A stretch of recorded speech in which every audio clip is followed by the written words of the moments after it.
एक गाना बड़ा वायरल हो रहा है आजकल, है ना। Hello everyone, I am doctor Manish Jaiswal, good evening.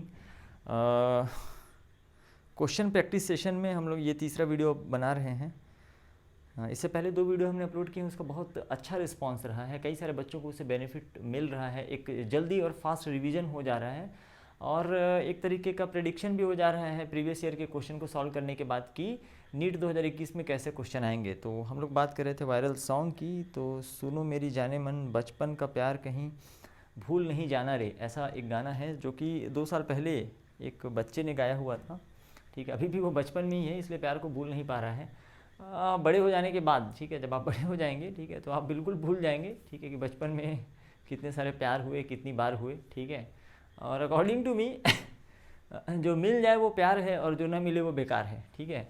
तो फिलहाल बचपन का प्यार कहीं भूल नहीं जाना रे, तो उन सब चीज़ों को आप भूल जाइए। सही समय पे सही चीज़ों को भूल जाना भी ज़रूरी होता है बेसिकली। लेकिन यहाँ पे जो हम लोग कॉन्सेप्ट डिस्कस करने वाले हैं उसको मत भूलिएगा, ठीक है। एटलीस्ट कोशिश करिएगा कि नीट के एग्ज़ाम तक तो आपको याद ही रहें, क्योंकि प्यार भूल जाओगे तो फ़र्क नहीं पड़ेगा, ठीक है।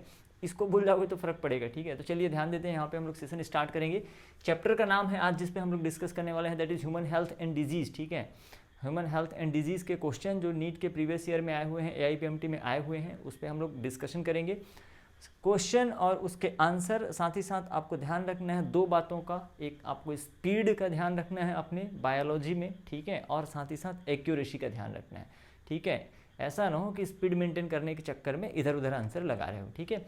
यहाँ पे भले हमको डिस्कशन में थोड़ा टाइम लग जाए, दैट मीन्स कि मैं आप लोगों को कुछ चीज़ें एक्सप्लेन भी करता हूँ, कुछ रिलेवेंट टॉपिक हैं, रिलेटेड टॉपिक हैं, तो समय लग जाता है। लेकिन आपको एग्जाम हॉल में ये नहीं करना है। क्वेश्चन देखते ही आंसर आपके माइंड में इमीडिएट क्लिक होना चाहिए, तुरंत क्लिक होना चाहिए।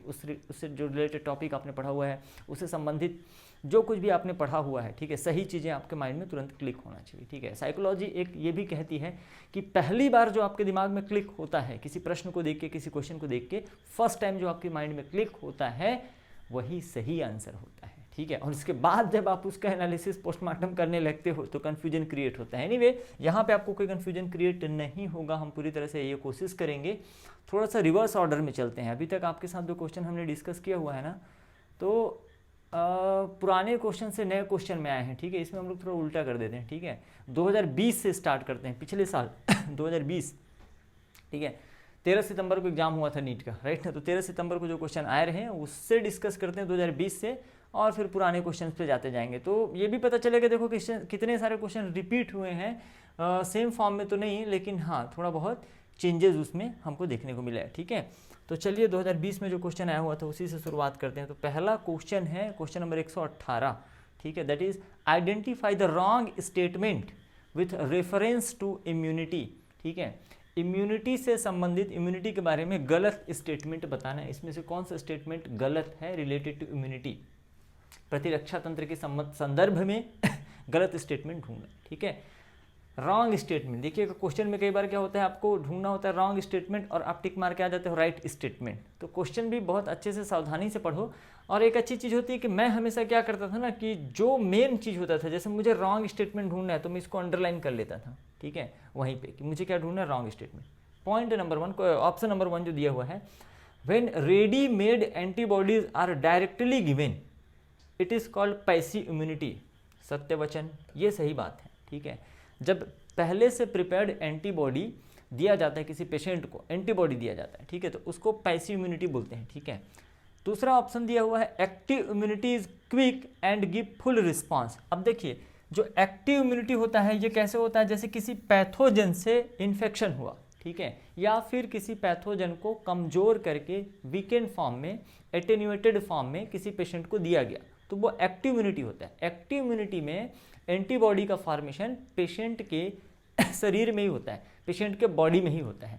तो डेफिनेट सी बात है, एंटीबॉडी बनने के लिए कुछ समय लगेगा। इसमें पैथोजन एंटर कर रहा है, एंटीबॉडी बनने में समय लगेगा।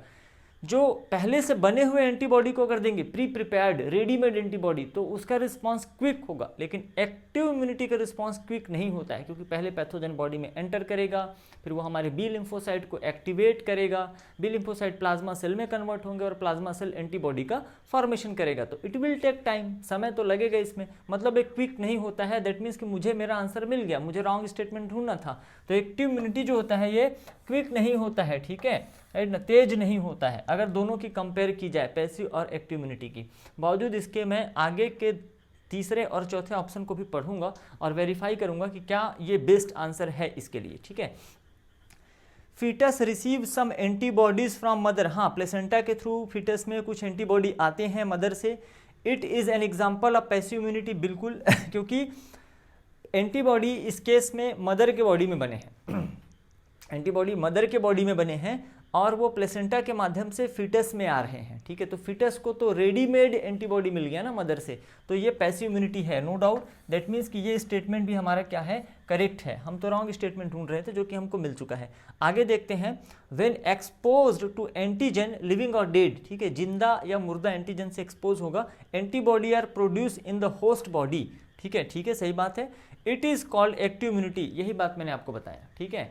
ये भी स्टेटमेंट क्या है, सही है कि जब लिविंग या डेड एंटीजन, ठीक है, किसी भी फॉर्म में एंटीजन से हमारा बॉडी एक्सपोज्ड होता है तो एंटीबॉडी का फॉर्मेशन हमारे शरीर के अंदर ही होता है, ठीक है। इस केस में ये एक्टिव इम्यूनिटी कहलाता है। This is the major difference between active immunity and passive immunity.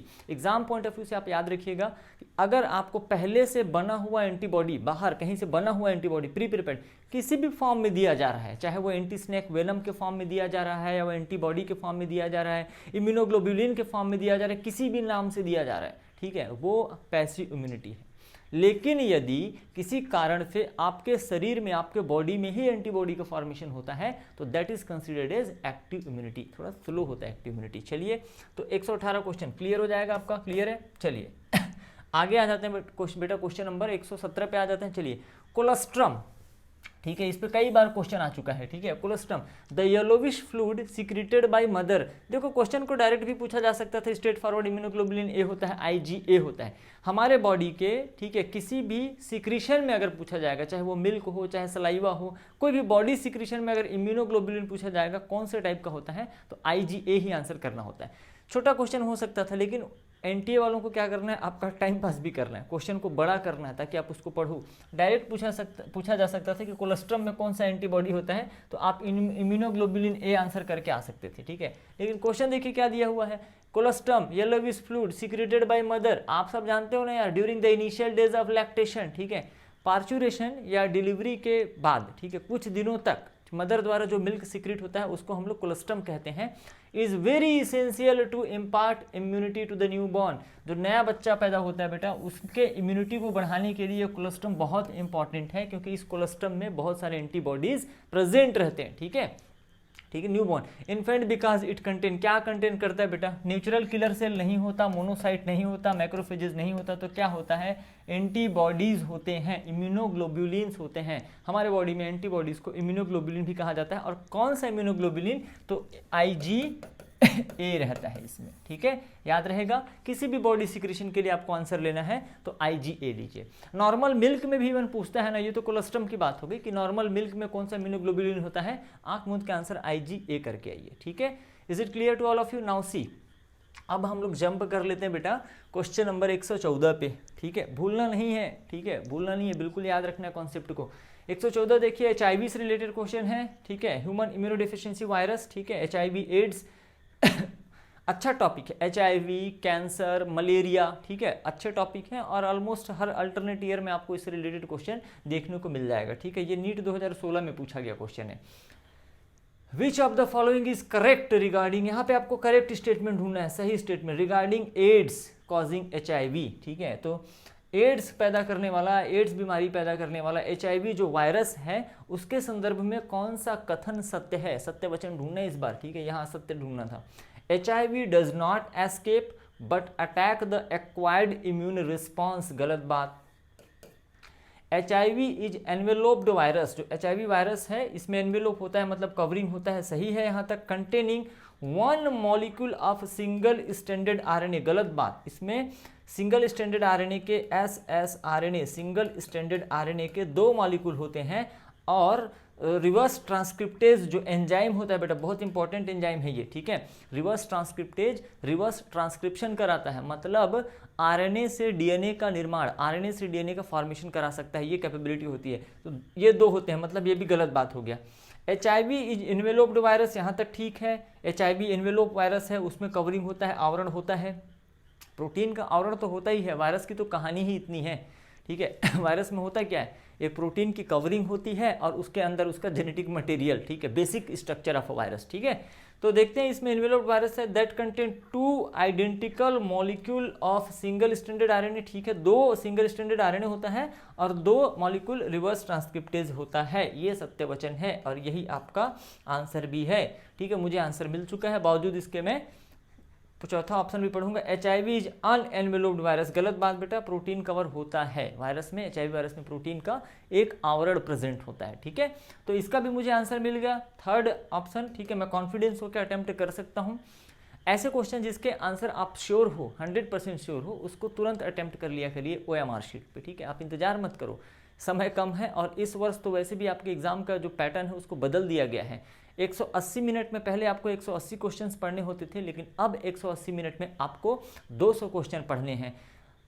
भले ही अलग बात है कि आपको 200 में से 180 क्वेश्चन ही बनाने हैं, लेकिन छोड़ना 20 है, लेकिन बिना पढ़े कैसे छोड़ दोगे आप, है ना। मन मानेगा क्या आपका, ठीक है, मन का क्या है, मानेगा ही नहीं आपका, ठीक है। चलिए क्वेश्चन नंबर 113 पे आ जाते हैं बेटा।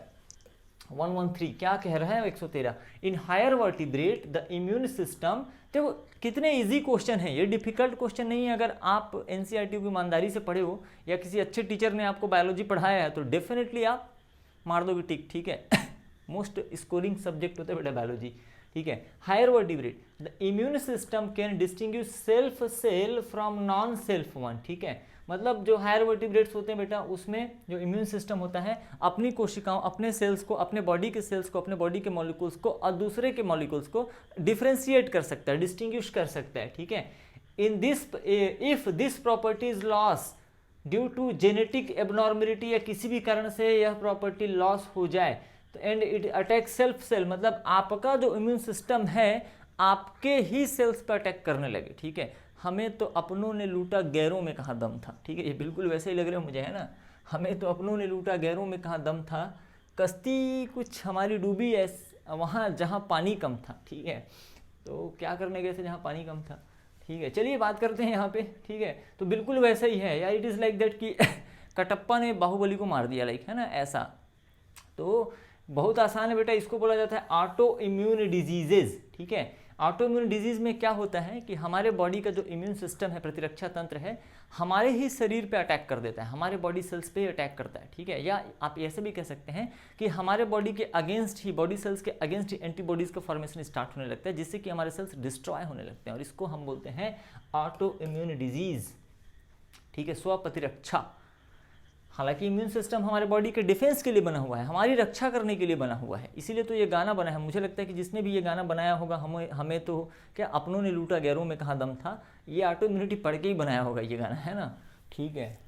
लेकिन सोचने वाली बात है यार, इसी जगह पे जाते कहाँ क्यों हो जहाँ पानी कम था, ठीक है। चलो ठीक ठाक जगह पे जाओ, है ना, आगे चलते हैं, हम लोग आगे बढ़ जाते हैं। क्वेश्चन है ना ये आपका, आप आ जाइए भाई साहब, ठीक है। अब क्वेश्चन नंबर यहाँ तक हो गया ना, कोलेस्ट्रम तक कवर हो गया, इसको हम लोग यहाँ तक कर लेते हैं, ठीक है। चलिए अब क्वेश्चन नंबर 111 पे फोकस करिए, 1 ठीक है।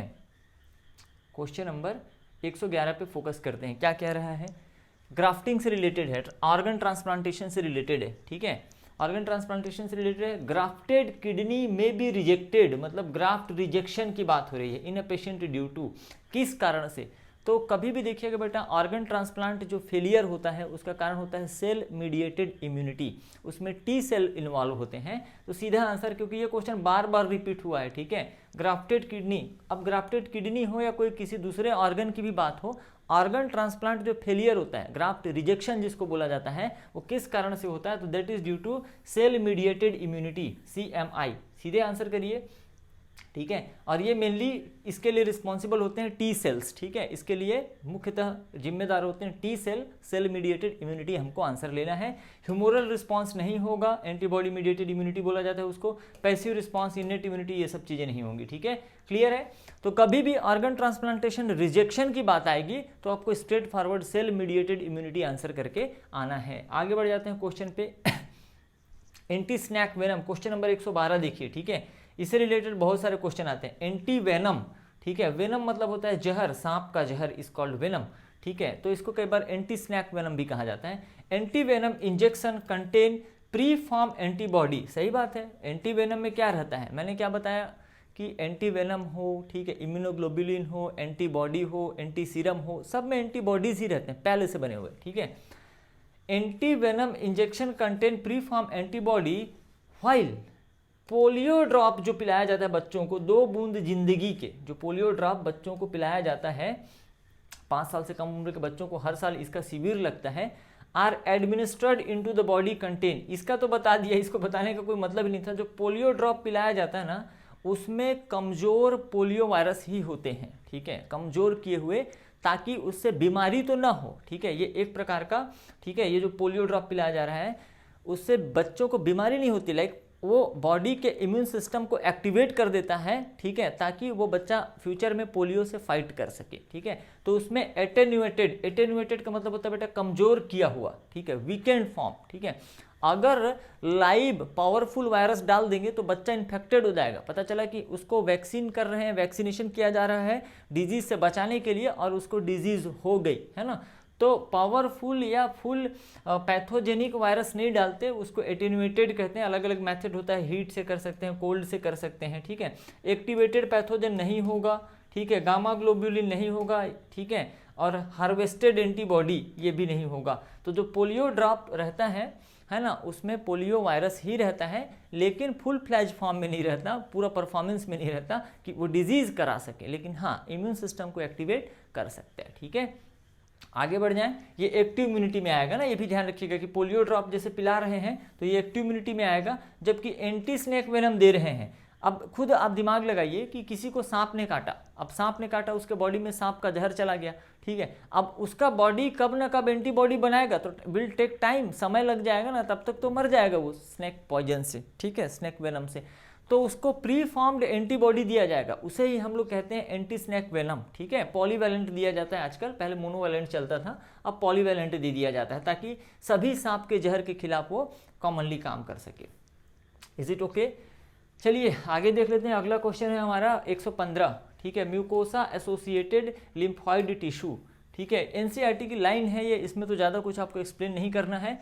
ये जनरली हमारे गैस्ट्रोइंटेस्टाइनल ट्रैक्ट में जहाँ जहाँ पे म्यूकोसा या म्यूकस मेम्ब्रेन आपने पढ़ा हुआ होगा, वहाँ पे प्रेजेंट लिम्फॉइड टिश्यू को कहते हैं, और ये टोटल लिम्फॉइड टिश्यू का मोर देन 50% बनाते हैं। ध्यान रखिएगा, कितना बनाते हैं? मोर देन 50% बनाते हैं हमारे बॉडी में। तो रेस्पिरेटरी ट्रैक्ट में रहेगा, यूरोजेनाइटल ट्रैक्ट में रहेगा, गैस्ट्रोइंटेस्टाइनल ट्रैक्ट में रहेगा, जीआईटी जिसे हम लोग आहार नाल भी कहते हैं हिंदी में, तो वहाँ पे ये प्रेजेंट रहेगा, और 50% से ज़्यादा, ठीक है, ये लिम्फॉइड टिश्यू होता है हमारे बॉडी का, ठीक है। स्ट्रेट फॉरवर्ड क्वेश्चन एनसीईआरटी की लाइन है, ये आपको मिल जाएगी, ठीक है। आगे देख लेते हैं हम लोग। नेक्स्ट क्वेश्चन है 116, क्वेश्चन नंबर 116, इस पे देखिएगा, ठीक है। क्वेश्चन नंबर 116, थोड़ा सा ऊपर आ जाइए भाई साहब आप। ये रिपीट हुआ है 2017 और 2019, मतलब 2 साल के अंदर ही ये क्वेश्चन रिपीट हो गया। क्या कहता है question? Transplantation of tissue and organ fail, मतलब ट्रांसप्लांटेशन फेलियर की बात हो रही है, ऑर्गन ट्रांसप्लांटेशन फेलियर की बात हो रही है, due to non acceptance of the patient body, which type of immune response is responsible for such rejection. Graft rejection के लिए कौन सा इम्यून रिस्पॉन्स जिम्मेदार है बेटा? अब भी हमने किया हुआ था। देखिए, कोई भी ग्राफ्ट रिजेक्शन हो, किसी भी ऑर्गन का ट्रांसप्लांटेशन हो, अगर वो फेल हो रहा है, किस कारण से वो फेल हो रहा है? सेल मीडिएटेड इम्यूनिटी, आंख बंद करके आंसर करके आइए, CMI, सेल मीडिएटेड इम्यूनिटी। कितनी बार? 2015, अरे वाह बहुत शानदार, 2015, 2017, 2019, कुछ बात समझ में आ रही है? 2021, 15 में आया, 17 में आया, 19 में आया। अब देख लो बेटा, इसीलिए हम कहते हैं कि जब ये क्वेश्चन को हम लोग सॉल्व करते हैं ना, तो हमको पता चल जाता है, ठीक है। कोई भी डाउट या कन्फ्यूजन या किसी भी प्रकार का आपको शंका है तो आप कमेंट बॉक्स में लिख सकते हैं, ठीक है। वीडियो कैसा लगता है, क्या है, एवरीथिंग आप कमेंट बॉक्स में लिख सकते हैं, कमेंट बॉक्स खुला हुआ है। चलिए, सेल मीडिएटेड इम्यूनिटी होगा, आगे सोचना है कि इस क्वेश्चन पे बिल्कुल जरूरत नहीं है, ठीक है। तो ये क्वेश्चन हमने बना लिया, ठीक है। बाकी humoral immune response, autoimmune response ये नहीं होगा। अब देखिए क्वेश्चन 2017, 19, 15 में भी आ चुका है, ठीक है। 15 में आया है, 17 में आया है, 19 में आया है, तो आपको नहीं लगता 2021 में इस क्वेश्चन को रिपीट मार देगा? लगता तो है, कुछ चांसेस हैं, देखते हैं फिर पेपर क्या चांसेस हैं, ठीक है ना। वो तो क्लियर हो जाएगा बेटा 12 सितंबर को। आगे बढ़ जाते हैं क्वेश्चन में, ठीक है। अच्छा, अभी हम लोग आगे नहीं बढ़ रहे हैं, पीछे जा रहे हैं ना क्वेश्चन में, राइट। चलो कुछ डिफरेंट तरीके से, है ना। ओके, इसके क्वेश्चंस कवर करेंगे हम लोग थोड़ा सा और ऊपर से ले लेता हूँ यार, लंबे लंबे क्वेश्चन आ रहे हैं, ठीक है। 102 यहाँ से 108 ले लेते हैं, ठीक है। चलो उसके बाद ऊपर में करेंगे, ठीक है। चलो यहाँ से एक पहले क्वेश्चन ले लेते हैं बेटा, यहाँ से क्वेश्चन नंबर 102, ठीक है। 102 फोकस करिए आप लोग, देखिए क्या पूछ रहा है। Which one of the following statement is correct with respect to AIDS. मैंने बताया था बेटा एड्स HIV पे क्वेश्चन आपको देखने को मिलेंगे ही मिलेंगे, ठीक है। आते रहते हैं। एड्स के रिस्पेक्ट में ना हमको क्या खोजना है बेटा, करेक्ट स्टेटमेंट खोजना है, सही स्टेटमेंट खोजना है, ठीक है। जो दिया है उसमें से देखेंगे। जो ड्रग एडिक्ट्स होते हैं, जो नशेड़ी लोग होते हैं, सिंपली यहाँ पे जो ड्रग एडिक्ट्स की बात की गई है ना, ये इंट्रावेनस ड्रग एडिक्ट्स हैं, ठीक है। जो इंजेक्शन के माध्यम से, सुई के माध्यम से ड्रग्स लेते हैं, ठीक है।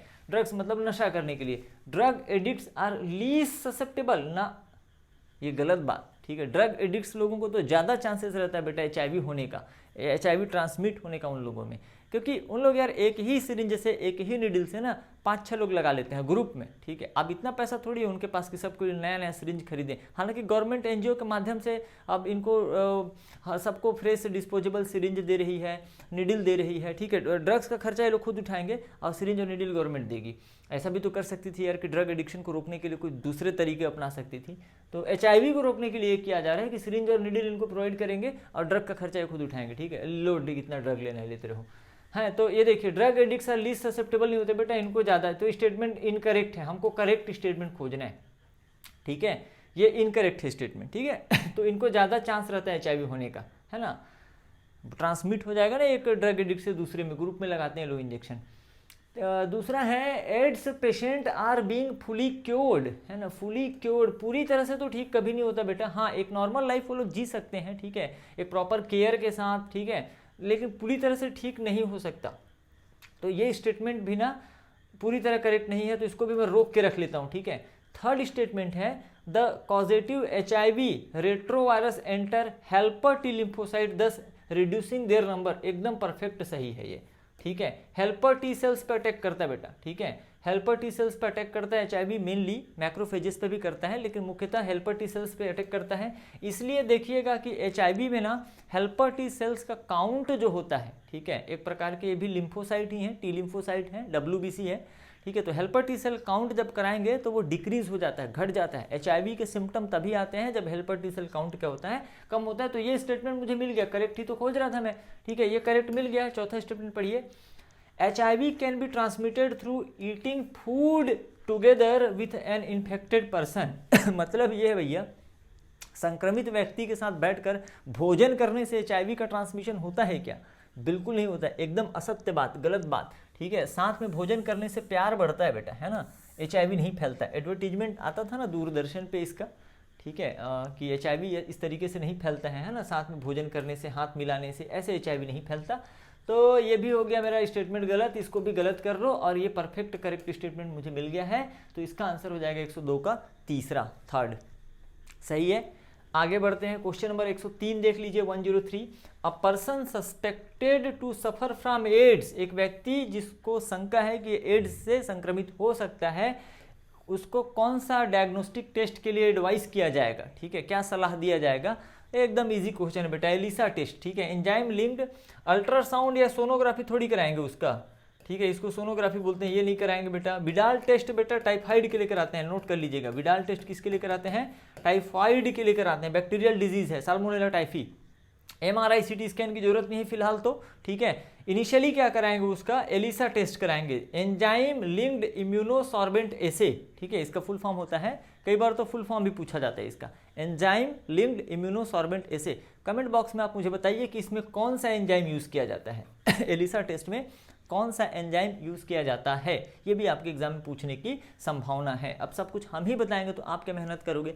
करो मेहनत, ढूंढो और मुझे बताओ कमेंट बॉक्स में एलिसा में कौन सा एंजाइम यूज़ किया जाता है, ठीक है, क्लियर है। तो एड्स के लिए याद रखिएगा एलिसा टेस्ट, एक ये आपसे पूछता है, ठीक है। विडाल टेस्ट जो होता है बेटा टाइफाइड के लिए किया जाता है, ठीक है, टाइफाइड को डिटेक्ट करने के लिए ये भी आपसे एग्जाम में पूछा जाता है, क्योंकि एड्स और टाइफाइड दोनों हमारे सिलेबस में हैं। चलें आगे बढ़ जाते हैं। तो 104 क्वेश्चन से पहले इधर के क्वेश्चन को हम लोग देख लेते हैं, ठीक है।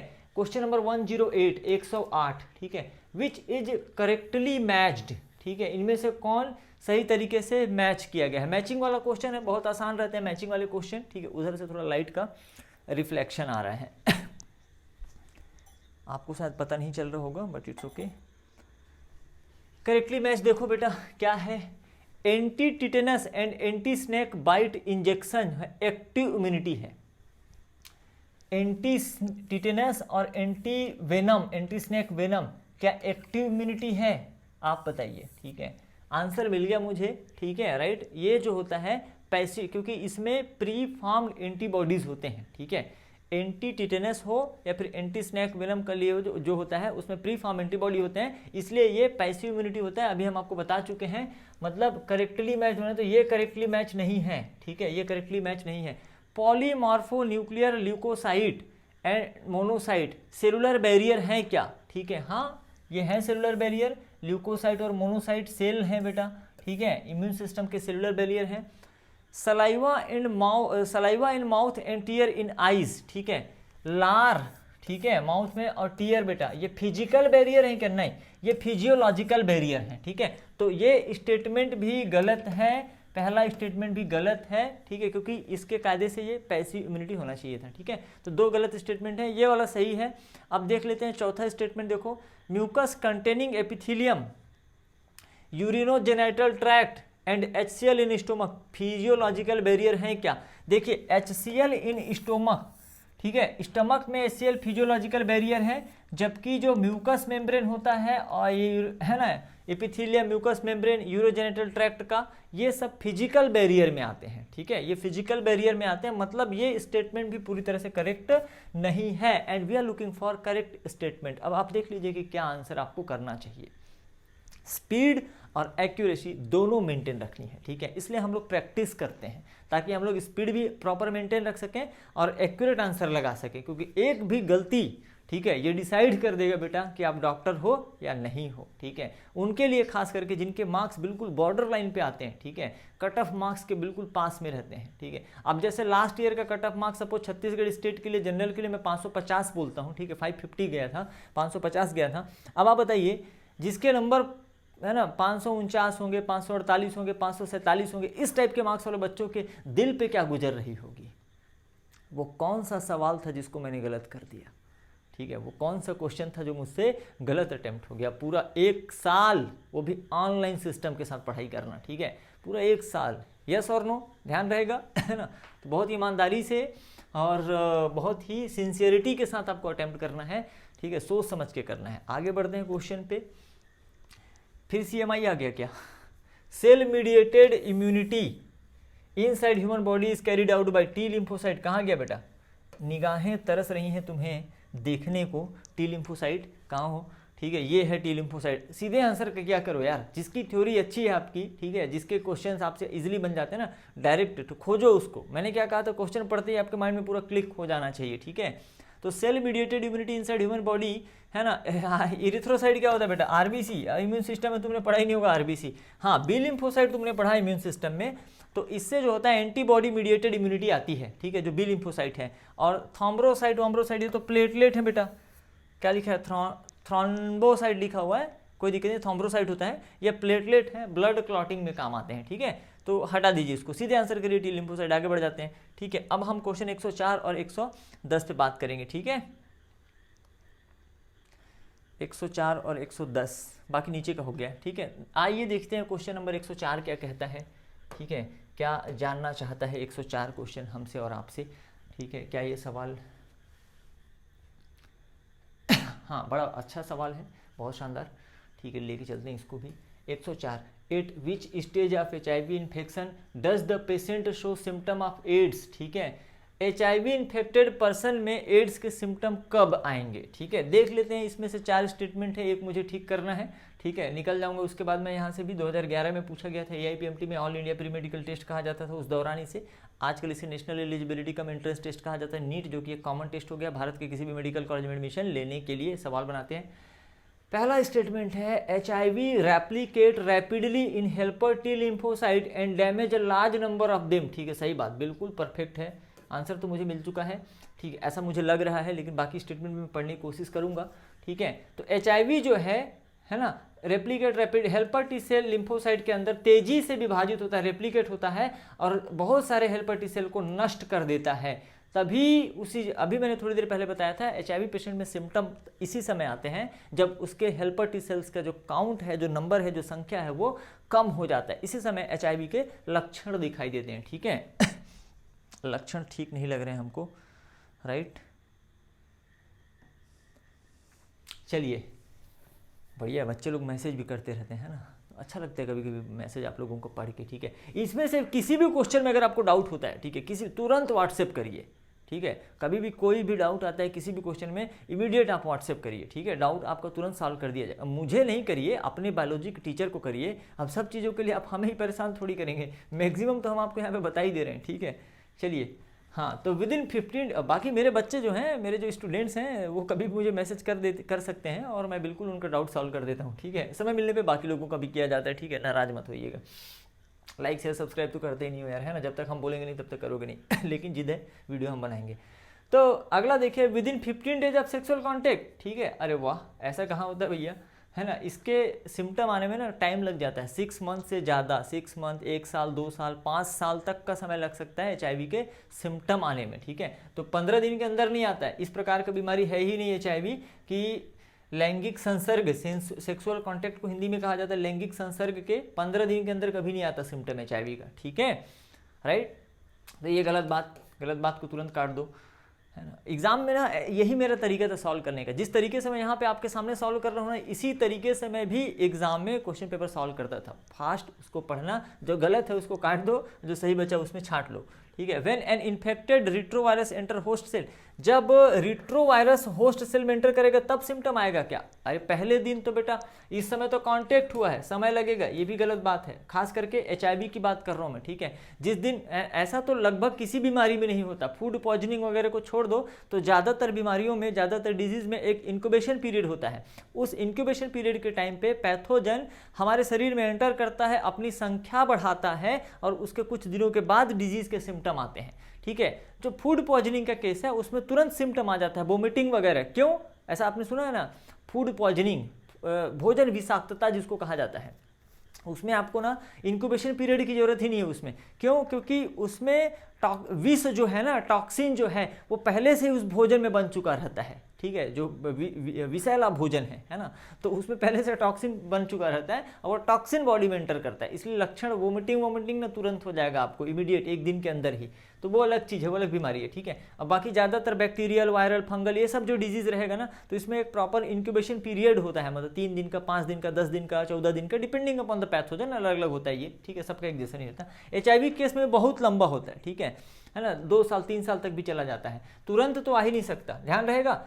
अच्छा चौथा ऑप्शन क्या भैया, when viral DNA is produced by reverse transcription ना, इस समय भी सिम्टम नहीं आता। सीधी बात करते हैं, HIV जब रेप्लिकेट होकर हेल्पर टी सेल को नष्ट करने लगता है तो पेशेंट की इम्यूनिटी कम होने लगती है, क्योंकि ये जो टी सेल्स होते हैं बेटा, पेशेंट को या किसी भी व्यक्ति को इम्यूनिटी प्रोवाइड करते हैं, हमारे इम्यून सिस्टम का हिस्सा है। मरने लगेंगे फौजी, हमारे सिपाही हैं ये हमारे इम्यून सिस्टम के, जब इनकी डेथ होने लगेगी तो देश कमजोर पड़ जाएगा, मतलब हमारा बॉडी कमजोर पड़ जाएगा। उसी से में लक्षण आएंगे HIV के। 104 नहीं पड़ गया, खत्म करो उसको। और क्या बच गया, है ना, क्वेश्चन नंबर 110 भी बचा हुआ है ना। चलिए देखते हैं 110 का क्या डिमांड क्या है क्वेश्चन का। ठीक है इसके बाद जो हम वीडियो बनाएंगे ना, उसमें आपको न्यूमेरिकल्स वगैरह भी बताएंगे, खास करके जेनेटिक्स के न्यूमेरिकल। ठीक है जो ट्रिकी होते हैं विद इन सेकेंड, उसको भी आप सॉल्व कर सकते हो लॉजिक के साथ। चलिए इस पे बात करते हैं।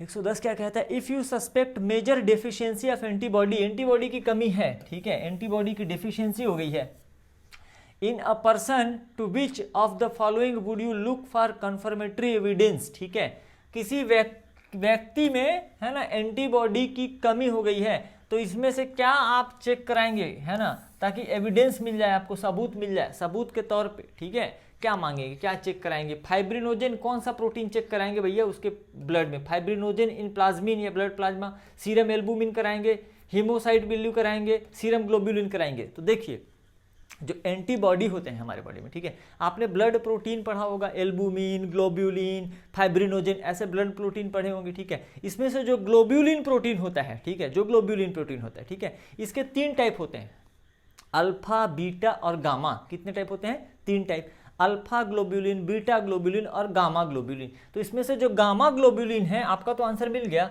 है ना, ये जो गामा ग्लोब्यूलिन है ग्लोब्यूलिन हैं। यही क्या हैं, ये ब्लड के प्रोटीन के बारे में बता रहा हूँ ना, तो ये जो गामा ग्लोब्यूलिन है ना बेटा, यही क्या है, इम्यूनोग्लोब्यूलिन है, या यही क्या है, एंटीबॉडी है। समझ में आई बात? ब्लड प्रोटीन में आप पढ़िएगा इसको, गामा ग्लोब्यूलिन ही इम्यूनोग्लोब्यूलिन है या एंटीबॉडी है। आंसर मिल गया मुझे। तो मैं क्या टेस्ट कराऊंगा उस पेशेंट का, सीरम ग्लोब्यूलिन टेस्ट। अगर उसके सीरम में, उसके ब्लड में, उसके प्लाज्मा में, सीरम में ये ग्लोब्यूलिन प्रोटीन अगर कम हो गया है, तो इस बात का पुख्ता सबूत मिल जाएगा मुझे कि उसको एंटीबॉडी की क्या है, कमी हो रही है। ठीक है, ग्लोब्यूलिन नहीं है तो गामा ग्लोब्यूलिन भी तो ग्लोब्यूलिन ही है ना यार। Is that clear to all of you? ठीक है, अब इसी गामा ग्लोब्यूलिन का फॉर्मेशन बेटा, ठीक है, बी लिम्फोसाइट या प्लाज्मा सेल करते हैं। इसके अलावा जो बाकी ब्लड प्रोटीन होता है सबका सब आपके लीवर में बनता है। एग्जाम में ये भी पूछा जाता है, ब्लड में पाए जाने वाले प्रोटीन का निर्माण कहाँ पे होता है, फॉर्मेशन कहाँ पे होता है, तो आपसे है ना। तो ज़्यादातर प्रोटीन कहाँ बनते हैं, लिवर सेल्स में बनते हैं। ठीक है, गामा ग्लोब्यूलिन या फिर इम्यूनोग्लोब्यूलिन या फिर एंटीबॉडी कहाँ बनता है, तो इसके लिए आप आंसर करिएगा कहाँ, क्या करिएगा, प्लाज्मा सेल या फिर बी लिम्फोसाइट। सही है, आगे बढ़ जाएं। सेल मीडिएटेड ये सब हो गया, चलिए बढ़ते हैं आगे, देखते हैं आगे क्वेश्चन क्या डिमांड है। अब ये यहाँ तक हो गया, 108 वाले तक हो गया बेटा, है ना। थोड़ा सा अब इसको यहाँ तक कर लेते हैं हम लोग, इस बार 106 98 106 वाला सीरीज़ को ले लेते हैं। ठीक है, अब देखिए थोड़ा पुराने क्वेश्चंस पे आ रहे हैं हम लोग, है ना, जो थोड़ा पहले पूछे गए हैं। हो सकता है कि वीडियो लंबा हो, लेकिन आपको, ठीक है, स्पीड एक्यूरेसी के साथ थोड़ा धैर्य भी रखना होगा, क्योंकि इससे आपका पूरा चैप्टर रिवाइज भी हो रहा है। ठीक है, तो आ जाते हैं 98, क्वेश्चन नंबर 98 देखिए आप, क्या डिमांड है। To which type of barrier under innate immunity do saliva in mouth and tears. बेटा सलाइवा और टीयर्स, ठीक है, लार और जो आंसू हैं आपके, ठीक है, किस प्रकार का बैरियर प्रोवाइड करते हैं। सीधी बात, ये जो है फिजिकल बैरियर है नहीं, साइटोकाइनिन बैरियर है नहीं, सेलुलर बैरियर है नहीं। ठीक है, ये नहीं है सेलुलर बैरियर, साइटोकाइन बैरियर नहीं है, फिजिकल बैरियर नहीं है, ये फिजियोलॉजिकल बैरियर है। सलाइवा में आपके और टीयर में आपके लाइसोजाइम होता है, जो एक प्रकार का बैक्टीरिसाइडल है ना, बैक्टीरिया को या बैक्टीरिया सेल को मार सकता है, उसके सेल वॉल को डिसॉल्व कर सकता है बैक्टीरिया के, इसलिए बैक्टीरिया मर जाते हैं। इसलिए कभी कभी रोना भी जरूरी है, जब आंसू आएंगे आपके तो आंखों को वो साफ करेगा, क्लीन करेगा। ठीक है, मैं पानी आने की बात नहीं कर रहा हूँ, मैं आंसू की बात करूँ, टीयर्स। ठीक है, तो प्याज काटिए आप लोग, बढ़िया, है ना, तो उससे भी आंसू आ जाएंगे। अब आंसू आने के लिए गम पालना जरूरी नहीं है। ठीक है, किसी भी प्रकार का गम या दुख पाल लें और हमेशा रोते रहें, है ना, ऐसे लोग भी आपको मिल जाएंगे दुनिया में, है ना, जो हमेशा रोते रहते हैं। ठीक है, तो इस प्रकार का कोई गम या टेंशन पालने की जरूरत नहीं है। प्याज काटिए बेटा घर में, यानी आपके किचन में हेल्प भी हो जाएगी, है ना, आपके घर के सदस्यों की, और आपको आंसू भी आ जाएंगे, आपकी आंखें साफ भी हो जाएंगी। आगे बढ़ें, 99, है ना, 99 का तड़का लग गया है। अच्छा बताइए क्या कहता है भैया। टी शब्द जो है, टी लेटर जो है, टी लिम्फोसाइट में टी का मतलब क्या है। थायराइड है, नहीं, ये तो जान गया यार आप लोग। ठीक है, थायराइड है क्या, नहीं है। थैलेमस है क्या, नहीं है। टॉन्सिल है क्या, नहीं है। तो फिर क्या है, थाइमस है बेटा। जो टी लिम्फोसाइट में टी शब्द किसको बताता है, थाइमस को बताता है। ऐसे ही इसका भाई है जो बचपन में बिछड़ गए थे, बी लिम्फोसाइट, इसमें बी बोन मैरो को बताता है, बोन मैरो को बताता है। मैंने कहा बचपन में बिछड़ गए थे, क्यों बिछड़ गए थे, क्योंकि पैदा ये लोग एक ही जगह पे हुए हैं। बात करें टी लिम्फोसाइट की या बात करें बी लिम्फोसाइट की, ये क्वेश्चन तो समझ में आ गया आप लोगों को। थोड़ा सा कंसेप्ट पे चलते हैं। तो किसी भी टाइप का लिम्फोसाइट या ब्लड सेल कोई भी हो, आरबीसी हो, डब्ल्यूबीसी हो, कोई भी हो, निर्माण या फॉर्मेशन उनका बोन मैरो में ही होता है। उसी प्रकार से बी लिम्फोसाइट और टी लिम्फोसाइट, इन दोनों का फॉर्मेशन कहाँ पे हुआ, बोन मैरो में ही हुआ है। एक साथ पैदा हुए हैं लेकिन बिछड़ जाते हैं। ये बी लिम्फोसाइट बोन मैरो में ही रह जाते हैं अपने स्कूलिंग के लिए, मतलब अपने मैच्योरेशन के लिए, है ना। बी लिम्फोसाइट का ट्रेनिंग वेनिंग कहाँ पे होता है, बोन मैरो में ही होता है, इसलिए उसको बी लिम्फोसाइट बोलते हैं। लेकिन टी लिम्फोसाइट बिछड़ जाते हैं और चले जाते हैं कहाँ पे, थाइमस ग्लैंड में पढ़ने चले जाते हैं। ठीक है, अपनी शिक्षा वगैरह जो है वो थाइमस ग्लैंड से प्राप्त करते हैं, मतलब अपनी ट्रेनिंग, अपना मैच्योरेशन जो है। आपसे पूछा जाएगा कि टी लिम्फोसाइट का प्रोसेसिंग और मैच्योरेशन कहाँ पे होता है, तो थाइमस ग्लैंड आंसर करिएगा। और बी लिम्फोसाइट का प्रोसेसिंग मैच्योरेशन कहाँ पे होता है, तो बोन मैरो आंसर करिएगा। ठीक है, इंपॉर्टेंट क्वेश्चन है। क्वेश्चन नंबर 100 पे आ जाइए। ठीक है, शतक लगा देते हैं आज, है ना। Use of antihistamine and steroid. Antihistamine और स्टेरॉइड, छींक मीक आती है तो आप लोग करते हो, सर्दी हो जाती है तो भी आप लोग यूज कर देते हो, है ना। कौन से केसेस में करते हैं इसको। किसमें तुरंत रिलीफ देगा? एनसीईआरटी की लाइन है, बताइए। एंटीहिस्टामिन और स्टेरॉइड कब देते हैं बेटा? एलर्जी में देते हैं। देखिए नाजिया का मतलब होता है फीलिंग ऑफ वोमिटिंग, ठीक है। वोमिट करने का मतलब निकाल दिया, वोमिटिंग का मतलब निकाल दिया है ना, उल्टी कर दिया। लेकिन नाजिया का मतलब क्या होता है? सॉरी थोड़ा सा हमको कफिंग हो रहा है, इस सेशन को कंप्लीट कर लेते हैं ना। नोजिया का मतलब होता है फीलिंग ऑफ वोमिटिंग, है ना। और हेडेक, सिर दर्द, कफ का मतलब होता है खांसी। अच्छा यही वाली कफ हो रही है ना, और उसका पानी नहीं पिया बेटा बहुत देर से, है ना, थोड़ा डिहाइड्रेशन भी लग रहा है तो, लेकिन इसको कंप्लीट करके जाएंगे। एलर्जी, है ना क्या होगा इसका आंसर? एलर्जी। एलर्जी से राहत के लिए एंटीहिस्टामिनिक दिया जाता है और साथ ही में कुछ स्टेरॉइड भी दिए जाते हैं। कुछ एलर्जिक डिसऑर्डर हैं जैसे अस्थमा वगैरह हो गया, ठीक है, तो उसमें भी ये स्टेरॉइड ट्रीटमेंट चलता है, याद रहेगा, ठीक है। क्वेश्चन नंबर 101 पे आ जाते हैं, ठीक है। 101, विच one of the following can not be used for preparation of vaccine against plague? Plague के विरुद्ध में वैक्सीन बनाने के लिए इनमें से किसका प्रयोग नहीं किया जाएगा? ठीक है, देखिए किसका प्रयोग नहीं किया जाएगा। Heat killed suspension of virulent bacteria. Heat killed मतलब मार दिया है ना आप उसके, तो अब उसका जो वायरुलेंस है, जो उसको क्या कहना चाहिए, बीमारी पैदा करने की जो क्षमता है वो कम हो जाएगी, लेकिन वो आपके इम्यून सिस्टम को एक्टिवेट कर सकता है। इसका प्रयोग कर सकता हूं मैं, कोई दिक्कत नहीं है। हीट किल्ड मार दिया है ना उसको, मतलब उतना पावरफुल नहीं रहेगा। दूसरा है बेटा formalin inactivated suspension of virulent bacteria. ठीक है, इनएक्टिवेट कर दिया है उसको मैंने, ठीक है, इनएक्टिवेट कर दिया, निष्क्रिय कर दिया, मैं यूज कर सकता हूं, कोई दिक्कत नहीं है। प्लेग के अगेंस्ट में वैक्सीन बनाने के लिए इनएक्टिवेटेड, ठीक है, हीट किल्ड है, इनएक्टिवेटेड, इसको कर सकता हूं, ठीक है। अब तीसरा ऑप्शन देखिए, वायरुलेंट लाइव बैक्टीरिया। बेटा जिंदा खतरनाक बैक्टीरिया का प्रयोग करेंगे क्या? पता चला पेशेंट को ही प्लेग हो गया, आपने इसको अगर वैक्सीन, इससे वैक्सीन बनाया, ठीक है, और इस वैक्सीन को किसी मरीज को लगा दिया तो उसको प्लेग हो गया, वो तो निपट जाएगा, ठीक, दिक्कत हो जाएगी फिर बेटा। वायरुलेंट और इस लाइव जीवित बैक्टीरिया का प्रयोग नहीं करेंगे, या तो वो हीट किल्ड होना चाहिए, या तो वो इनएक्टिवेटेड होना चाहिए, ठीक है, या फिर वो सिंथेटिक फॉर्म में होना चाहिए, ताकि उससे वैक्सीन से किसी भी प्रकार का नुकसान या लॉस न हो पेशेंट को। समझ में आ गया ना? इसका नहीं करेंगे, ठीक है, तो आंसर इसका चला जाएगा तीसरा। लाइव वायरुलेंट बैक्टीरिया का कभी नहीं करते किसी भी प्रकार के वैक्सीन में, ठीक है। वायरुलेंट कहने का मतलब उसमें डिजीज पैदा करने की क्षमता है, खतरनाक है वो। नॉन वायरुलेंट का मतलब अभी वो उतना खतरनाक नहीं है। चलें आगे बढ़ते हैं। Select the correct statement about disease and immunisation. ठीक है, बीमारी और इम्यूनाइजेशन से संबंधित आपको सही स्टेटमेंट बताना है, करेक्ट स्टेटमेंट बताना है, ठीक है।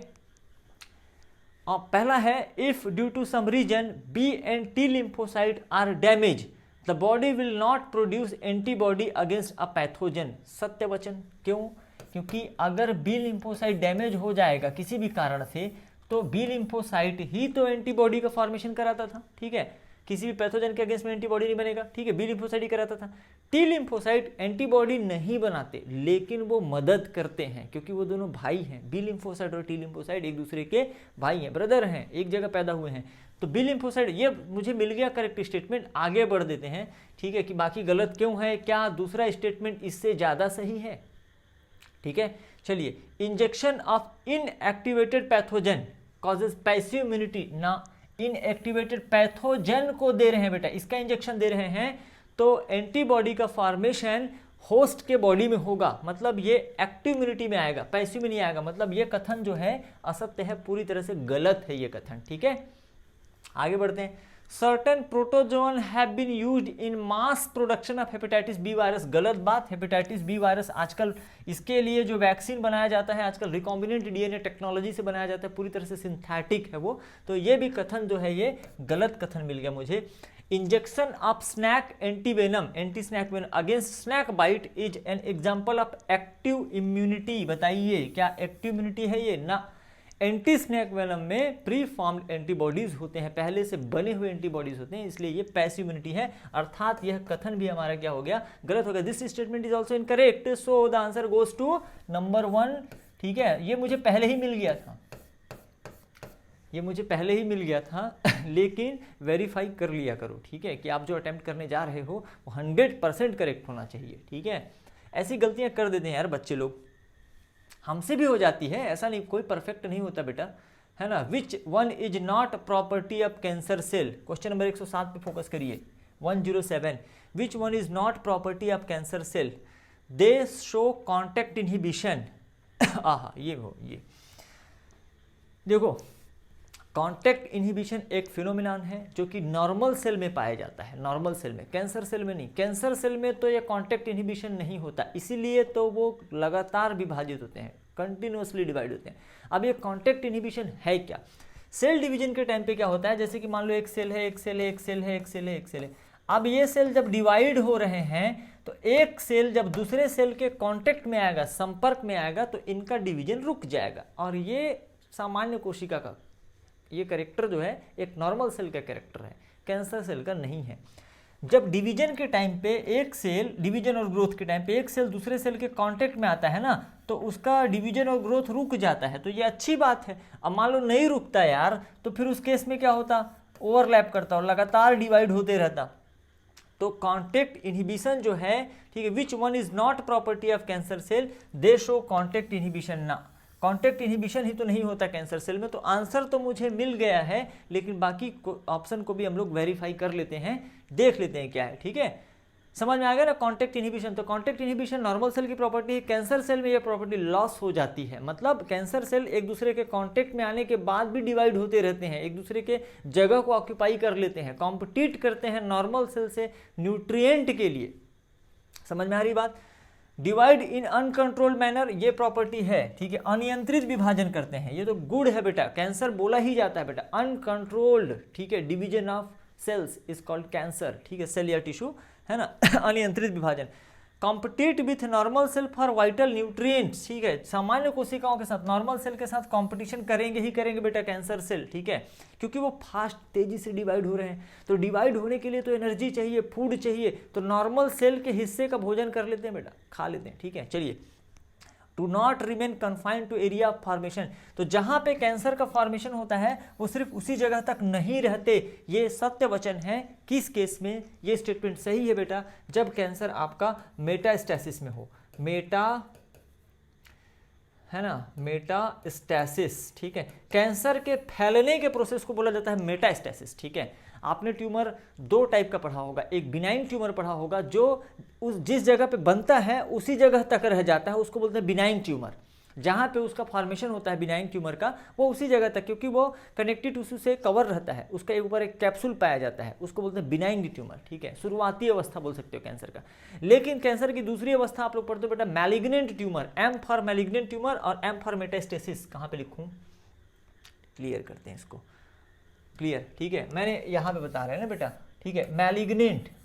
मैलिग्नेंट ये खतरनाक होता है, मैलिग्नेंट ट्यूमर। तो एक्चुअली ये जो बात की गई है, do not remain confined to the area of formation, ये बात की गई है बेटा मैलिग्नेंट ट्यूमर के बारे में। मैलिग्नेंट ट्यूमर में ही होता है क्या, मेटास्टेसिस। मेटास्टेसिस क्या है, तो कैंसर के फैलने के प्रोसेस को, एक जगह से दूसरे जगह जाने के प्रोसेस को मेटास्टेसिस कहते हैं। किसके माध्यम से होगा, तो जनरली ये आपके ब्लड सेल्स के माध्यम से हो सकता है। मतलब आपके ब्लड सेल के माध्यम से एक जगह का कैंसर सेल दूसरी जगह ट्रैवल कर सकता है, जा सकता है। लिम्फ के माध्यम से हो सकता है, या फिर आसपास में, जैसे पैंक्रियास है आपका, तो पैंक्रियास के पास में स्मॉल इंटेस्टाइन वगैरह है, तो पैंक्रियाटिक कैंसर जो है बेटा स्मॉल इंटेस्टाइन को, स्टमक को भी अफेक्ट कर सकता है। आई बात समझ में। तो this is also the property, metastasis is also property of cancer cell. मतलब क्या नहीं है बेटा, तो ये मेरा आंसर मिल गया, ठीक है। Which one is not the property, ये कैंसर सेल की प्रॉपर्टी नहीं है। यहाँ पे जो मैंने आपको मैलिग्नेंट ट्यूमर, बिनाइन ट्यूमर और मेटास्टेसिस के बारे में बताया है, उसे भी आपको ध्यान रखना है। आपके एग्जाम में ये प्रश्न आता है, ये क्वेश्चन पूछा जाता है, ठीक है। चलिए, इधर हो गया, ये हो गया 107 हो गया, 106 होगा। चलिए आगे बढ़ जाते हैं बेटा, है ना। आगे क्वेश्चन कर लेते हैं, इसको ख़त्म करते हैं जल्दी से, है ना। हाँ, ये बचा हुआ है क्या, 97-98 बचा हुआ है। इनेट इम्यूनिटी ये हो गया है ना।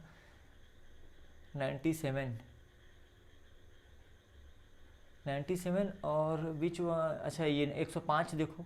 Which one act as physiological barrier to entry of micro organism in human body. Physiological barrier बताना बेटा इसमें से, ठीक है। ये क्वेश्चन तो रिपीट हो रहा है, तुरंत हमने डिस्कस किया था। Which one act as physiological barrier, तो मोनोसाइट नहीं होता फिजियोलॉजिकल बैरियर, स्किन भी नहीं होता, एपिथेलियम ऑफ यूरोजेनिटल ट्रैक्ट ये नहीं होता, तो क्या होता है बेटा, टीयर होता है, ठीक है। टीयर और सलाइवा फिजियोलॉजिकल बैरियर होते हैं। इस पर ज़्यादा डिस्कशन नहीं लेंगे, ये हमने ऑलरेडी करा हुआ है, ठीक है। ये AIPMT 2011 में पूछा गया था। क्या ये क्वेश्चन हो गया? लाइसोजाइम फाउंड इन सलाइवा, ठीक है, परस्पिरेशन एंड टीयर्स डिस्ट्रॉय, ठीक है, ये क्या परस्पिरेशन है, रेस्पिरेटरी ट्रैक्ट हो सकता है, ठीक है। एनीवे सलाइवा टीयर में जो लाइसोजाइम पाया जाता है किसको डिस्ट्रॉय करता है? अभी मैंने आपको बताया था बेटा बैक्टीरिया को खोजो, तो हाँ ये है सर्टेन बैक्टीरिया, कुछ बैक्टीरिया को क्या कर सकता है? डिस्ट्रॉय कर सकता है। एक्सप्लेन कर चुके हैं इसको, ठीक है। तो जो लाइसोजाइम की प्रॉपर्टी होती है वो बैक्टीरियल सेल वॉल को क्या कर सकता है? डिस्ट्रॉय कर सकता है, डिजोल्व कर सकता है। चलिए आगे बढ़ जाते हैं। आगे क्वेश्चन देखिए, ये सारे क्वेश्चन आप कर लोगे है ना, यहाँ तक हो गया। कुछ और क्वेश्चंस देख लेते हैं हम लोग जो प्रीवियस ईयर में आए हुए हैं, ठीक है। 86 यहाँ तक लेते हैं, ओके। एड्स से रिलेटेड फिर से क्वेश्चन देखने को मिल रहे हैं हमको, ठीक है। बहुत सारे क्वेश्चन जो रिपीट हो रहे हैं। 83 क्वेश्चन नंबर कहाँ ध्यान दीजिए आप लोग? 83 पे है ना, 1 बाय 1 करेंगे, right. AIDS was first reported in, और कहाँ किया जा सकता है बेटा? रट के जाना, यूनाइटेड स्टेट्स ऑफ अमेरिका, ठीक है। ये सब बंड काम यूएसए में ही होते बेटा। किन में रिपोर्ट किया गया था आपको पता है? समलैंगिक, क्या बोलते हैं उसको, ये होमोसेक्सुअल है ना, होमोसेक्सुअल, ठीक है, ऐसा, राइट ना। तो ये समलैंगिक में रिपोर्ट किया गया था first time, United states of America में एड्स को रिपोर्ट किया गया था बेटा, ये आपको याद रखना है। क्वेश्चन नंबर 84 देखिए, है ना। Type of immunoglobulin present in colostrum and mother milk, अभी बता चुका हूं कोलोस्ट्रम, और अब क्वेश्चन जल्दी जल्दी हो जाएंगे। मदर मिल्क में क्या रहेगा बेटा? IgA, ठीक है। ये कहाँ रहेगा? ये क्या रहेगा? IgA, बाकी पे सोचने की जरूरत नहीं है, ठीक है। अगला क्वेश्चन देखिए 85, hyper sensitivity to an allergen is due to, ठीक है, हाइपर सेंसिटिविटी, ठीक है, किसी भी एलर्जन के कारण, या जो एलर्जी होती है ये हमारे इम्यून सिस्टम के जरूरत से ज़्यादा रिस्पॉन्स कर देने के कारण होती है, ठीक है। तो सीधे answer increase in temperature no, food habits no, age no, क्या होगा? Aberrant functioning of immune system. मतलब जब हमारा इम्यून सिस्टम किसी भी एंटीजन के अगेंस्ट में या एलर्जन के अगेंस्ट में आवश्यकता से अधिक, रिक्वायरमेंट से अधिक रिस्पॉन्स करता है, that is called hyper sensitivity. हम किसी चीज़ के लिए जरूरत से ज़्यादा जब संवेदी हो जाते हैं, ठीक है, सेंसिटिव हो जाते हैं, that is called hyper sensitivity. और वो किसके कारण से होता है बेटा? इम्यून सिस्टम की आवश्यकता से ज़्यादा फंक्शन परफॉर्म करने के कारण। Is it clear? अब देखिए 86 क्वेश्चन पे आ जाइए। HIV has a protein coat, protein coat होता है देखो HIV में, है ना। देखो इसी क्वेश्चन से हमको भविष्य के क्वेश्चन का हिंट मिल गया था। ये क्वेश्चन पूछा गया बेटा 1998 में, तकरीबन तब आप उस समय पैदा हुए रहे होगे या शायद नहीं भी हुए रहे होगे।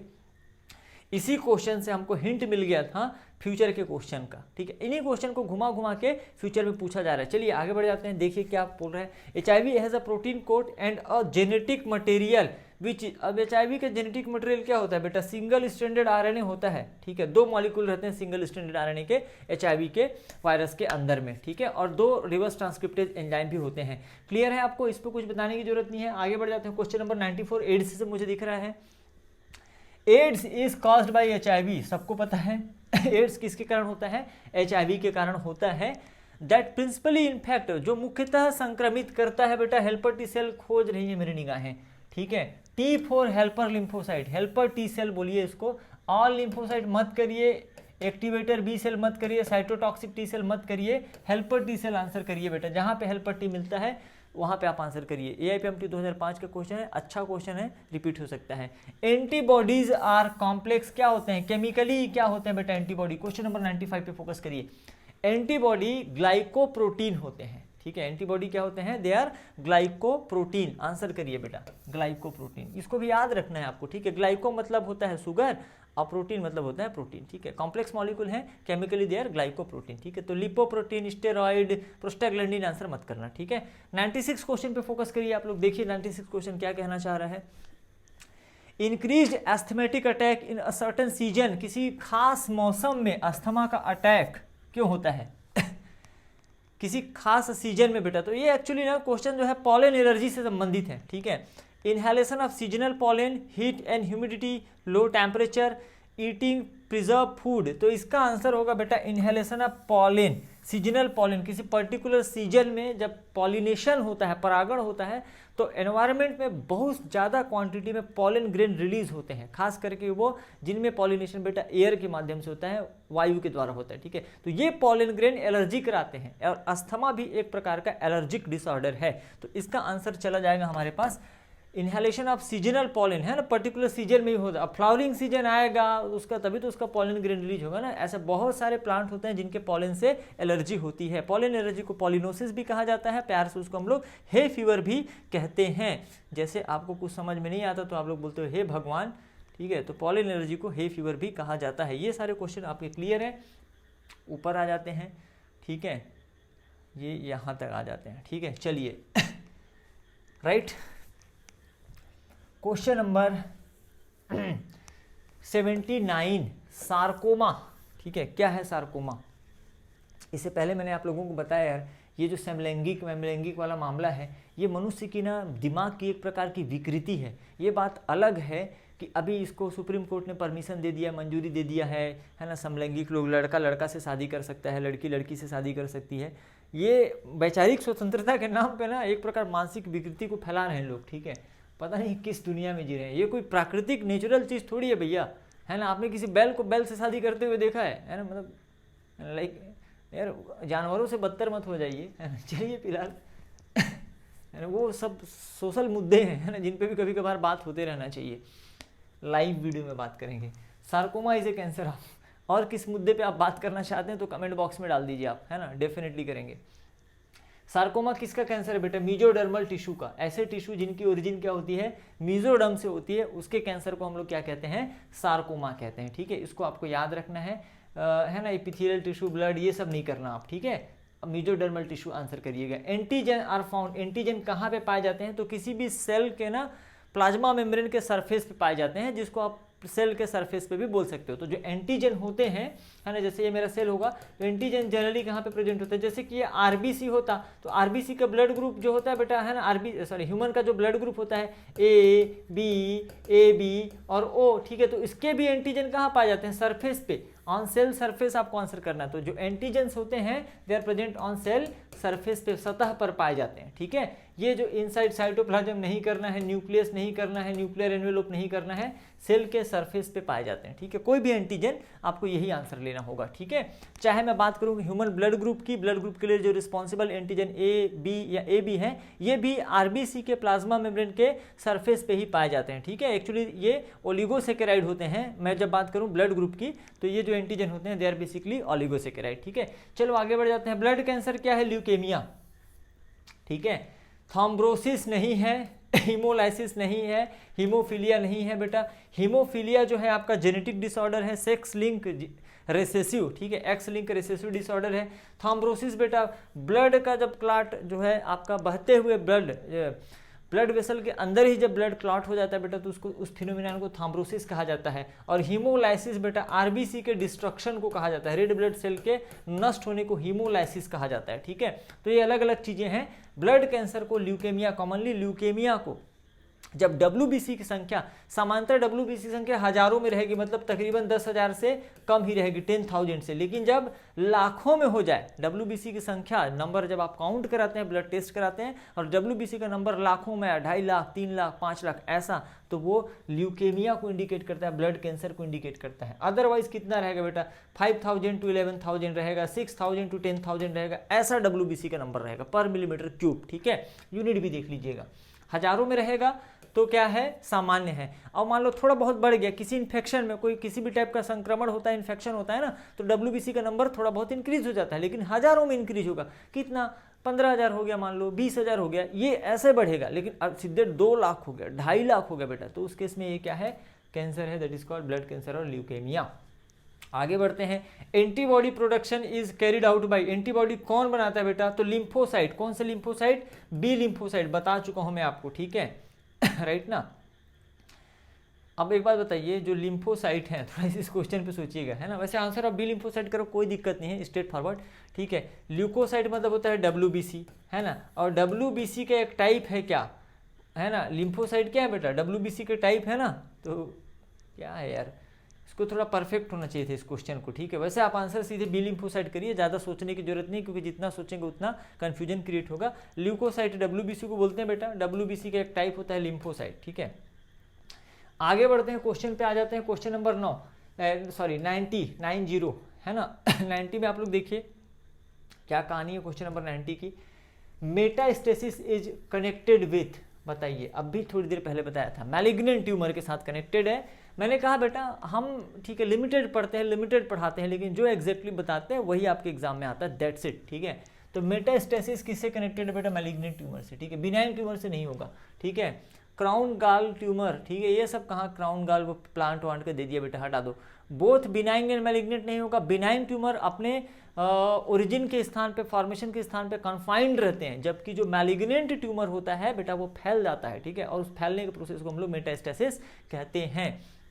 आगे देखिए, short lived immunity acquired by foetus from mother through placenta. अब ये क्वेश्चन भी हम डिस्कस कर चुके हैं। मैंने कहा ना questions repeat as it is नहीं होते, लेकिन कुछ थोड़े से फॉर्म चेंज हो जाएगा, थोड़ा सा ऑप्शन चेंज हो जाएंगे, थोड़ा कुछ और मिक्स कर देगा, कुछ वर्डिंग चेंज हो जाएगी, लेकिन ये भी तो रिपीट क्वेश्चन ही है यार। आप बताइए, मदर से फीटस को कम समय के लिए शॉर्ट लिव इम्यूनिटी मिलती है प्लेसेंटा के माध्यम से, किस टाइप की इम्यूनिटी है? एक्टिव इम्यूनिटी है, पैसिव इम्यूनिटी है? प्री फॉर्म्ड एंटीबॉडी जा रहा है तो वो होगा क्या बेटा? पैसिव इम्यूनिटी होगा। आंसर करिए, आगे बढ़िए। समझ में आया? ठीक है, एक्टिव नहीं होगा, सेलुलर विलर नहीं होगा, ये सब पैसिव इम्यूनिटी होगा, क्योंकि एंटीबॉडी मदर के बॉडी में बने हैं जो कि प्लेसेंटा के माध्यम से फीटस में जा रहे हैं। आगे चले जाते हैं, क्वेश्चन नंबर 92 पे आ जाइए। क्या कहना चाह रहा भैया 92? What is true about T lymphocyte? T lymphocyte के बारे में क्या सत्य है? ठीक है, देखते हैं क्या सत्य है। ठीक है, they are of 3 main type, cytotoxic T cell, helper T cell and suppressor T cell. सत्य बात है, लेकिन एक और होता है बेटा मेमोरी टी सेल। क्यों भूल जा रहे हैं आप इसको? मेमोरी टी सेल, लेकिन देखते हैं ये भी सही हो सकता है। They originate in lymphoid tissue, ये भी सत्य हो सकता है, लिम्फॉइड टिश्यू या लिम्फॉइड ऑर्गन। तो बेटा टी लिम्फोसाइट हो या बी लिम्फोसाइट हो, बनता है बोन मैरो में। ठीक है, बोन मैरो, थाइमस, ये सब प्राइमरी लिम्फॉइड ऑर्गन है। ठीक है, राइट ना। और इसके बाद जितने भी लिम्फॉइड ऑर्गन हैं वो सब सेकेंडरी में कंसिडर किए जाते हैं। तो ये भी सत्य बात है, लेकिन अब देखो, द स्कैवेंजर का काम नहीं करते बेटा, एंड सेलुलर डेब्रिस। ठीक है, किसी दूसरे सेल को टी लिम्फोसाइट खाने पीने का काम नहीं करते, ये गलत बात है। They are produced in thyroid, thyroid में प्रोड्यूस नहीं होते बेटा, ये गलत बात है। अब देखिए, 2 ऑप्शन मिल गया मुझे जो कि करेक्ट लग रहे हैं। अब इन दोनों में से बेस्ट क्या होगा? पहला सेंटेंस भी पूरी तरह से परफेक्ट नहीं है। क्यों नहीं है? क्योंकि 3 ही मेन टाइप दिया है, साइटोटॉक्सिक, हेल्पर और सप्रेसर, मेमोरी को छोड़ दिया है, और they originate in lymphoid tissue. तो जो बोन मैरो है वो भी लिम्फॉइड ऑर्गन ही कंसीडर किया जाता है। मैं इस पे जाना पसंद करूंगा, फर्स्ट ऑप्शन पे, इस पे चले जाइए। एनटीए भी इसी ऑप्शन पे गया था और आपको नंबर भी इसी ऑप्शन पे टिक करने के लिए मिलेंगे, अदरवाइज सेकंड भी गलत नहीं है। इस पूरे सेशन का, ठीक है, डिस्कशन करने का आपके साथ, ठीक है, एक ये भी पर्पज कि हमको वन ऑफ द बेस्ट कैसे चूज करना है। ठीक है, बाकी अपनी अपनी इच्छा, अपनी अपनी चॉइस, आप भी स्वतंत्र हैं, आप गलत लगा सकते हैं, कोई दिक्कत नहीं है। Damage to thymus in a childhood leads to, ठीक है, किसी बच्चे में अगर है ना थाइमस ग्लैंड को नष्ट कर दिया जाए तो क्या होगा? बताइए क्या होगा? क्वेश्चन नंबर 93 देखो।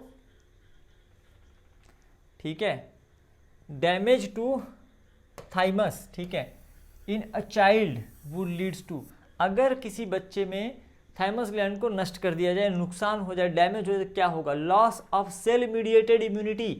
ठीक है, जो टी सेल्स थे बेटा, थाइमस ग्लैंड अगर डिस्ट्रॉय हो जाएगा तो जो टी लिम्फोसाइट हैं, ठीक है, क्वेश्चन आपको देखना जरूरी है, तो थाइमस ग्लैंड अगर नष्ट हो जाएगा तो जो टी लिम्फोसाइट हैं उनका स्कूलिंग कहाँ होगा? पढ़ाई लिखाई कहाँ करेंगे वो लोग? ठीक है, समझ में आ रही बात?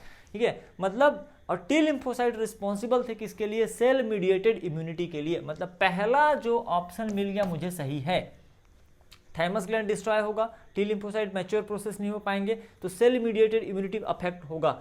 ठीक है, एंटीबॉडी मीडिएटेड इम्यूनिटी अफेक्ट होगा क्या? नहीं, इसका लॉस होगा क्या? ना। क्यों नहीं लॉस होगा? क्योंकि antibody mediated immunity provided by B lymphocyte. ठीक है, आगे बढ़ते हैं। और reduction in stem cell production, ना बात, गलत बात। रिडक्शन इन हीमोग्लोबिन, क्या फालतू चीजें दिखा रहता है। ये दोनों तो चलो यहाँ पे तो कोई कंफ्यूजन ही नहीं है, इन दोनों में कंफ्यूजन था। तो T lymphocyte cell mediated immunity provide करता है, कई बार बता चुका हूँ इसी वीडियो में।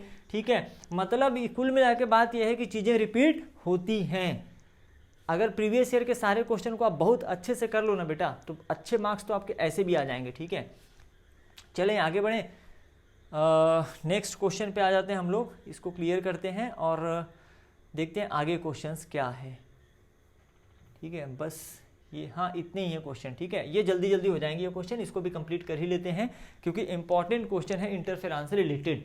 क्वेश्चन नंबर 77 देखिए 77, a cell coded protein formed in response to infection with most animal virus. बेटा कोई भी सेल, ठीक है, कोई भी सेल, ठीक है, राइट, जिसमें वायरस अटैक करता है तो वो इंटरफेरॉन बनाते हैं। कहाँ गया इंटरफेरॉन, ये भी केमिकली ग्लाइकोप्रोटीन होते हैं, ये एंटीबॉडी नहीं है। वायरस से अटैक होने के बाद सेल फॉर्मेशन करता है इंटरफेरॉन को, ठीक है, खुद को भी बचाने के लिए थोड़ा बहुत और स्पेशली दूसरे सेल्स को बचाने के लिए जिनमें अभी वायरस का अटैक नहीं हुआ है, ठीक है, दूसरे सेल को प्रोटेक्ट करने के लिए जिनमें अभी वायरस का अटैक नहीं हुआ है। तो इंटरफेरॉन के लिए आप ध्यान दीजिएगा, ठीक है फोन भी आते रहते हैं। हाँ, तो कोई भी वायरस इन्फेक्टेड सेल क्या सीक्रेट करेगा, इंटरफेरॉन सीक्रेट करेगा, ध्यान दीजिएगा आप, ठीक है। और ये इंटरफेरॉन क्या करते हैं, दूसरे सेल्स को, ठीक है, अदर सेल को प्रोटेक्ट करते हैं फ्रॉम फर्दर वायरस इन्फेक्शन, ठीक है। जैसे आपसे पूछा जाएगा कि किसी भी व्यक्ति के बॉडी में HIV का अटैक हुआ, अब उस व्यक्ति के बॉडी में कौन सा केमिकल सीक्रेट होगा या कौन सा केमिकल फॉर्मेशन होगा, तो इंटरफेरॉन आंसर करिएगा, ठीक है। Now obstacle to large scale transplantation of organ transplantation में बाधा क्या है, ठीक है, ऑब्स्टेकल मतलब होता है बेटा बाधा। ऑर्गन ट्रांसप्लांटेशन में ज्यादा मात्रा में, बड़ी मात्रा में ऑर्गन ट्रांसप्लांटेशन किया जा सकता था यदि ये बाधा नहीं होती, तो वो बाधा या वो ऑब्स्टेकल क्या होता है, ठीक है। चलो देखते हैं क्या होता है बेटा, इनसफिशिएंसी ऑफ ऑर्गन डोनर। एक बात तो ये भी सही है कि भाई डोनर भी कहाँ मिलते हैं, कौन अपना ऑर्गन डोनेट करना चाहता है ना, बहुत कम डोनर मिलते हैं, इतनी आसानी से नहीं मिलते, ठीक है। Immunological rejection of foreign bodies, ठीक है, ये सबसे बड़ी बाधा है। कारण क्या है ना, डोनर भी ऐसा मिलना चाहिए जिसका क्या कहते हैं मैच कर जाए, है ना, किडनी भी डोनर है या कोई भी ऑर्गन डोनर है तो दोनों का मैच करना चाहिए, जो रिसिपिएंट है जो डोनर है उनका मैच करना चाहिए, तो ये सबसे इंपॉर्टेंट है, ठीक है। अदरवाइज किसी का भी किसी को डोनेट नहीं किया जा सकता, ऐसा नहीं किसी किडनी लगा कि किसी को भी आप ट्रांसप्लांट कर दोगे, proper matching tissue, HLA, antigen, ये सब मैच करना पड़ता है बेटा, उसके बाद लगाते हैं, तो ये सबसे बड़ी बाधा है। बाकी रिलीजियस एंड एथनिक कंसिडरेशन धार्मिक मान्यता कहाँ का बाधा है भैया, है ना। Lack of effective surgical technique, है ना, ऑपरेटिव सब टेक्निक वेक्निक सब अवेलेबल है, ऑपरेशन सर्जरी के लिए सब रेडी है, लेकिन प्रॉब्लम क्या है बेटा, ग्राफ्ट रिजेक्शन की प्रॉब्लम है, क्योंकि कोई भी ऑर्गन, किसी का भी ऑर्गन ऐसा उठा के किसी को नहीं लगाया जा सकता जब तक कि उसके, है ना, प्रॉपर तरीके से टिश्यू मैचिंग ना हो, ब्लड ग्रुप मैचिंग ना हो। अगर ऐसा नहीं होता तो ग्राफ्ट रिजेक्शन हो जाएगा, and that is due to cell mediated immunity, ठीक है। सार्कोमा मैंने बता दिया था, ठीक है, ये हो गया था। अब मेरे पास क्वेश्चन बच गया है, क्वेश्चन नंबर 87, एक्टिव इम्यूनिटी का मतलब क्या होता है, resistant develop before disease, resistant develop disease से पहले या resistant develop after. Active immunity कब डेवलप होता है बेटा, जब कोई पैथोजन आपके बॉडी में एंटर करता है, ठीक है, राइट ना, जब कोई पैथोजन आपके बॉडी में एंटर करता है तो एक्टिव इम्यूनिटी डेवलप होती है, ठीक है। ये इंक्रीज हार्ट बीट तो होगा नहीं बेटा, इंक्रीज फ्लो ऑफ ब्लड ये होगा नहीं। एक्टिव इम्यूनिटी का मतलब होता है रेजिस्टेंस डेवलप आफ्टर डिजीज, जब आपको इन्फेक्शन हो जाता है और उसके बाद आपके अंदर इम्यूनिटी डेवलप होती है, that is considered as active immunity. सही चल रहे हैं, ओके। अगला क्वेश्चन 88, रिपीट क्वेश्चन दिख रहा है मुझे, interferon synthesise in response to, किसके रिस्पांस में इंटरफेरॉन का संश्लेषण होता है, सिंथेसिस होता है, ठीक है, वायरस अटैक। क्या आंसर करना है, वायरस अटैक, हटा दीजिए। One of the following is used in the treatment of thyroid cancer. अब बताइए थायराइड कैंसर के इलाज में किसका यूज किया जाएगा, ठीक है। थायराइड कैंसर के इलाज में आपको इसको याद रखने का बहुत सिंपल तरीका है, ठीक है।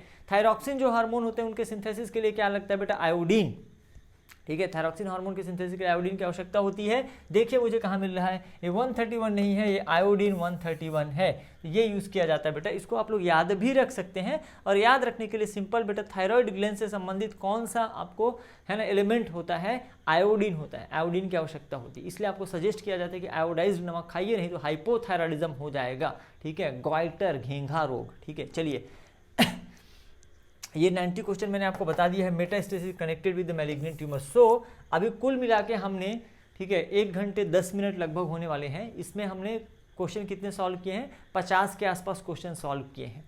ईमानदारी से इतने क्वेश्चन आपको मैक्सिमम 20 से 25 मिनट में करने, मैक्सिमम 20 से 25 मिनट में कह रहा हूँ, उससे कम समय में ही कर रहे हैं, क्योंकि हम लोग यहाँ पे डिस्कशन कर रहे थे, ठीक है।